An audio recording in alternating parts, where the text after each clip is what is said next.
keberhasilan suatu institusi, keberhasilan satu organisasi, keberhasilan bahkan satu kesebelasan sepak bola itu adalah sangat dipengaruhi oleh peran dan kerja keras pemimpinnya.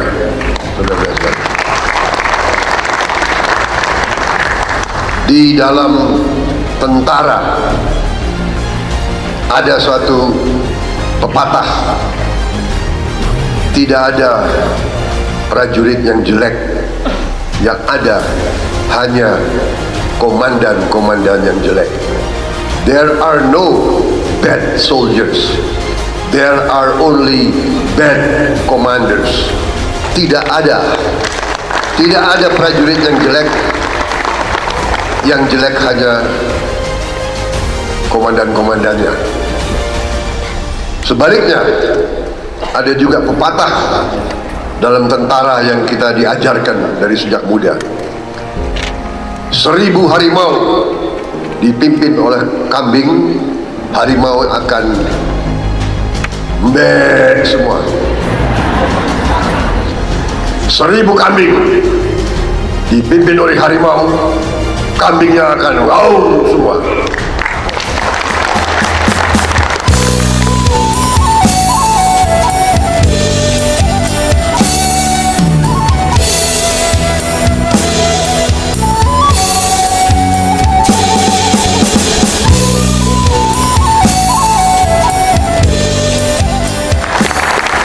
Artinya faktor pemimpin. Saudara-saudara, Ukri usianya cukup lumayan. Ukri lahir dari suatu cita-cita. Bahkan saya boleh mengatakan Ukri lahir dari suatu impian. Kalian lebih suka dengar sambutan normatif atau mau dengar hati saya? Kira-kira gimana? Kalau sambutan normatif kan, saudara-saudara sekalian, hari ini saudara-saudara di wisuda,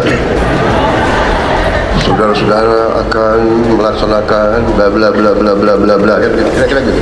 Baik, saya mau kasih tahu bahwa dulu cita-citanya, impian ini mungkin terlalu, bisa saya katakan terlalu besar. Waktu itu saya masih muda, sekarang rodo muda, pingin muda terus, tapi berjiwa muda, ya kan? Mungkin semangat saya tidak kalah dengan semangat anak-anak muda di depan saya. Saudara-saudara sekalian, impian waktu itu, karena kita waktu itu penuh dengan harapan, penuh dengan optimisme. Tahun 90-an, tahun 80-an, Indonesia dikatakan macan Asia. Pertumbuhan kita terus menerus. Waktu itu kita bisa bikin pesawat terbang. PTDI lahir pada saat itu. Kita bikin kapal. Kita begitu semangat. Seluruh dunia lihat Indonesia. Tetapi kita pun tidak boleh lengah. Ternyata kehidupan di dunia ini sungguh keras. Persaingan keras, persaingan antara bangsa, persaingan antara manusia keras. Setiap bangsa ingin hidup dengan semakmur-makmurnya. Setiap bangsa ingin menjadi yang terhebat, yang terkuat, yang terkaya. Dan demi cita-citanya itu, setiap bangsa rela, tega untuk menghambat bangsa lain. Itu adalah sejarah manusia. sejarah manusia ribuan tahun. Jadi saudara sarjana-sarjana yang baru lulus, guru besar, para intelektual, para akademisi, ya benar yang saya katakan dari dulu, masa depan bangsa ditentukan oleh perguruan tinggi. Tapi kadang-kadang para akademisi hanya belajar dari satu sektor, hanya belajar dari satu segi, hanya melihat situasi dari satu aspek,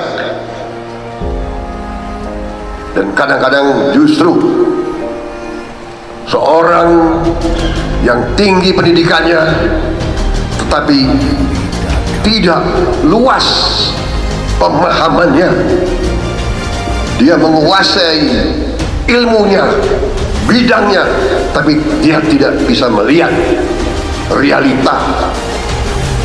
Contoh, kalau saudara belajar ilmu politik di fakultas, begitu saudara keluar lihat realita politik sebenarnya, mungkin saudara akan kaget.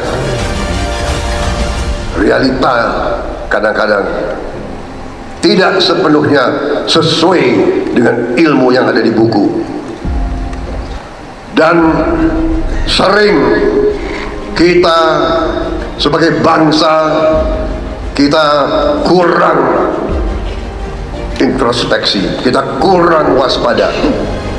Pemimpin kita, elit kita sering tidak waspada. Kita asik dengan kehidupan kita, dengan persaingan di antara kita, tidak melihat kenyataan sejarah bahwa tiap bangsa masing-masing berjuang untuk kepentingannya sendiri, dan tiap bangsa ingin unggul bila perlu mengorbankan kepentingan bangsa-bangsa lain. Saudara-saudara sekalian, ini saya bicara dalam konteks bahwa dengan idealisme kita, dengan kerja keras kita, tahun 90-an kita diambang tinggal landas, tapi kita tidak waspada. Kita diganggu oleh kekuatan-kekuatan besar, kita cekcok di antara kita. Akhirnya pembangunan yang bisa kita seharusnya tahun 90-an kita tinggal landas, kita jatuh. Sistem-sistem yang sudah bagus banyak dibongkar. Kita disuruh menjiplak sistem bangsa lain. Sekarang kita telah mulai bangkit kembali. Setelah 25 tahun pelan-pelan kita bangkit, dan ini juga karena faktor kepemimpinan. Saya kira saudara-saudara sudah dengar pendapat-pendapat saya tentang situasi kondisi di tingkat nasional, tapi saya sekarang ingin bicara di tingkat UKRI. Karena itu saya katakan, prestasi yang saya lihat dalam 2 tahun ini, dalam 3 tahun ini adalah akibat kepemimpinan, leadership, pengorbanan, bakti, diantaranya oleh Rektor UKRI, Profesor Dr. Muhammad Ibnu Dasko. Kadang-kadang bangsa kita itu kalau melihat prestasi pelit untuk mengucapkan terima kasih. Saya, dengan pengalaman saya sadar kadang-kadang manusia itu cukup dihargai jeripayahnya, dia sudah puas. Tidak perlu diberi uang, tidak perlu diberi apa. Tapi saya perhatikan bangsa kita ini, banyak di antara pemimpin-pemimpin kita ucapan terima kasih saja malas. Saya tidak mau seperti itu. Karena itu saya ingat hari ini harus saya ucapkan terima kasih kepada Rektor UKRI hari ini. Terima kasih Profesor Dr. Insinyur Sufmi Ahmad Dasko. Masalahnya saya kenal Pak Dasko ini sebelum dia doktor, sebelum dia profesor, waktu dia masih pesilat. Beliau dulu salah satu pesilat di perguruan yang saya pimpin juga. Ada pesilat yang tumbuh dengan hebat, ada pesilat yang tumbuh tapi kurang hebat. Ini termasuk pesilat yang tumbuh hebat. Saya juga terima kasih dengan seluruh pengurus yayasan, seluruh guru besar ya, yang juga telah berjuang memberi sumbangan yang besar terhadap UKRI. UKRI masih jauh daripada yang kita cita-citakan. Tetapi yang utama adalah cita-cita. Saya hari ini berkeyakinan dalam 2 tahun yang akan datang UKRI akan punya kampus yang hebat.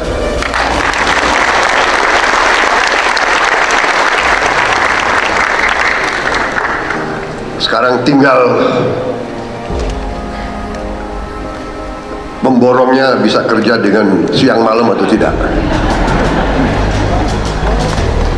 Saya ingin menyampaikan penghargaan karena memang dari awal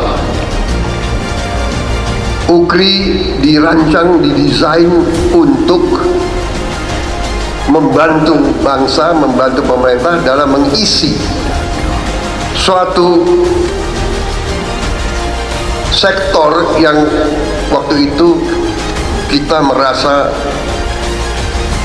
perlu dibantu, yaitu bahwa bangsa kita Indonesia sampai hari ini membutuhkan lebih banyak sarjana di bidang sains, teknologi, engineering, dan matematik.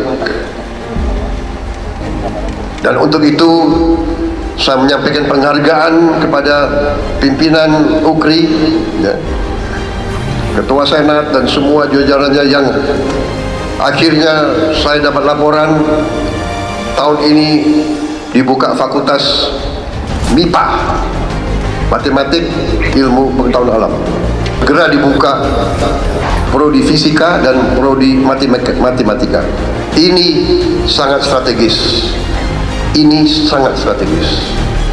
Karena itu penghargaan saya yang setinggi-tingginya.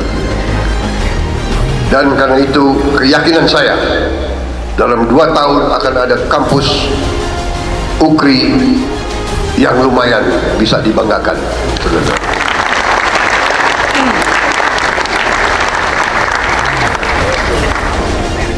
Masa depan kita, masa depan bangsa akan tergantung dalam kemampuan bangsa kita untuk menguasai teknologi. Teknologi bukan hanya barang, bukan hanya beli teknologi, harus bisa menguasai, menciptakan dan menjalankan teknologi itu. Untuk itu kita butuh awaknya. Karena itu kita butuh anak-anak muda yang nanti akan menguasai teknologi. Yang paling penting tadi itu adalah MIPA. MIPA menjadi dasar dari semua. Dari semua masa depan kita akan tergantung kepada MIPA, matematik, fisika, kimia, biologi. Menghadapi virus pandemi, kita butuh ahli-ahli biologi.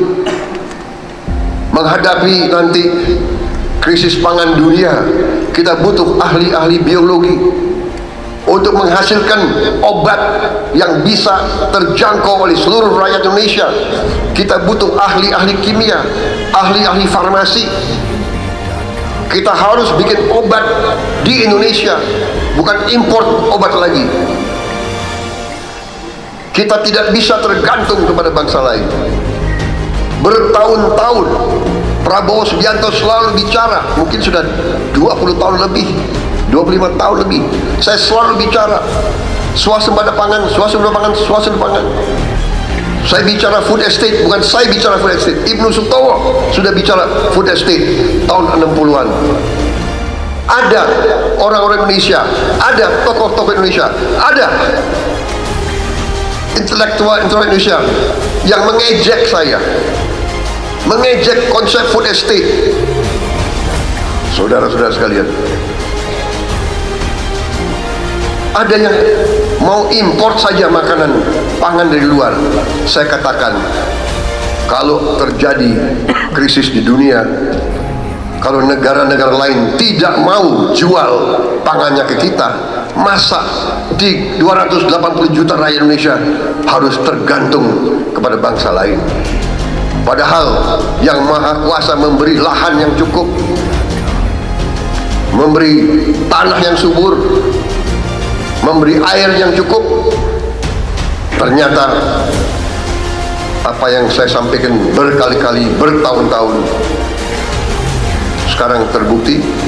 Tetapi saudara-saudara sekalian, sarjana-sarjana muda yang akan menghadapi masa depan, saya katakan masa depan kalian cerah, masa depan kalian gemilang.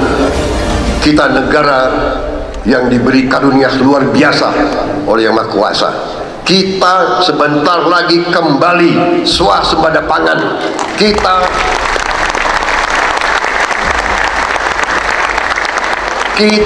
tidak akan import makanan.